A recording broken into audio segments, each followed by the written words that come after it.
10 ఏళ్లుగా అధికారంలో ఉండి నదీ జలాల వాటాను ధారాదత్తం చేసిన ఘనత కేసీఆర్కే దక్కుతుందని మంత్రి పొంగులేటి శ్రీనివాసరెడ్డి విమర్శించారు. అపార అనుభవం ఉన్న పెద్దాయన అసెంబ్లీకి వచ్చి సర్కార్కు నిర్మాణాత్మక సలహాలు ఇవ్వాలని మంత్రి సూచించారు. మహబూబాబాద్ కలెక్టరేట్ సమీపంలో మాజీ మంత్రి నూకల రామచంద్రారెడ్డి విగ్రహాన్ని మంత్రి పొంగులేటి పలువురు ప్రజా ప్రతినిధులతో కలిసి ఆవిష్కరించారు. ఇటీవల పంచాయతీ ఎన్నికల్లో గెలిచిన పాలకవర్గ సభ్యులను సన్మానించారు.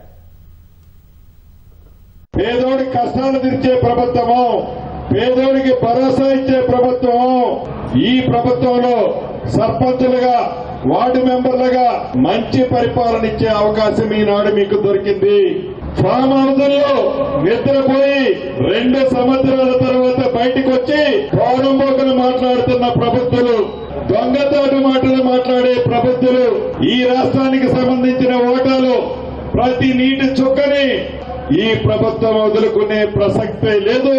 తెలంగాణ ప్రజల ప్రయోజనాల కోసం ఎంత దూరమైనా కూడా ప్రయాణం చేస్తుందని కూడా ఆ ప్రభుత్వాలకి ఈ వేదిక ద్వారా తెలియజేస్తున్నాను.